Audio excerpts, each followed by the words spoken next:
BBL 851, turn right, heading 180. 14 Papa, turn right 245, report localizer established 27. A question I see appear a lot in the Discord or live stream is, can an aircraft like that of the Airbus A380 fly with just 2 engines instead of the 4? As 2-engined aircraft are namely nowadays more fuel efficient than the 4-engine ones, and we're seeing more and more airlines phase out their quad-engine jets for these 2-engine types, like that of the A350 and the Boeing 787. That's where the focus is going to be for today's video. People often look towards the Airbus Beluga or Airbus Beluga XL. These are transporters that Airbus has within their fleet portfolio and are oddly shaped and quite large. From a quick look, they're almost double-decker and look similar to that of the A380 of sorts at a quick glance, especially the body. However, they seem to work with just 2 engines. Why is that, and why can't the A380 do the same? Well, the Beluga is an aircraft that is based off the A300, and the XL, that Beluga XL, just to reiterate, is based off the A330 freighter.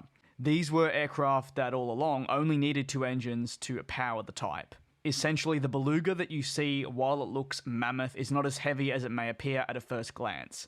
The Boeing 747 and Airbus A380 even, however, are huge aircraft that weigh an absolute bucket load and need a large amount of engine power to be pushed into the sky and, in addition, even be kept in the sky. The Airbus A380 essentially needs 4 engines. It was designed to have 4 engines and there's nothing else to it.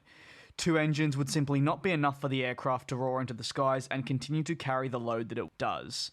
While the structures are quite solid, there's also passengers, freight, cargo, and bags, which I'd class can all be slotted into, say, one category, and also more to think about. We have the likes of fuel, which weighs down, in addition, the aircraft quite a lot, especially with a full fuel tank. It's more than potentially meets the eye. Well then, you might be asking, could the A380 fly with 3 engines? A 3-engined Airbus A380 also wouldn't work.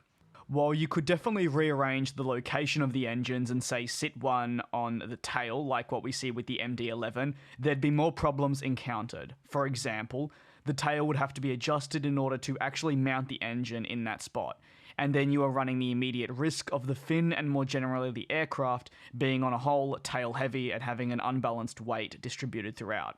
If an aircraft is unbalanced, or at the very least even the cargo is not strapped in accordingly, it floats around the cargo bay, the cabin, and just the aircraft in general, and it messes with physics. It can severely impact an aircraft's lift and cause it to stall. This was what caused a Boeing 747 freighter to go down that you may have seen take place years back. Balancing out an aircraft is incredibly important, and ultimately for the Airbus A380, it is not possible for this to take place when it comes to the option of having 3 engines. The Airbus A380's design at heart focuses on taking components also from the highly successful Boeing 747 during the 1990s. However, to be completely honest, and naturally, the Boeing 747 at its very core is a design from the 1960s, and you could argue was potentially even ahead of its time for the other type of aircraft we were seeing originally be released. Now, that was actually some nearly 50 plus years ago. The A380's purpose, similar to that of the 747, is different to that of the Beluga. They are essentially passenger aircraft, and their purpose is to load passengers and freight, rather than say what the Beluga does, which is transport key aircraft components like that of the wings and fuselages. They're odd shapes that ultimately are not as heavy and therefore allow the Beluga to have 2 engines, whereas the A380 cannot do such a thing. If you would like to see more videos like this here on the channel, let me know. Thank you so much for your support and of course watching this video, and I will see you all tomorrow.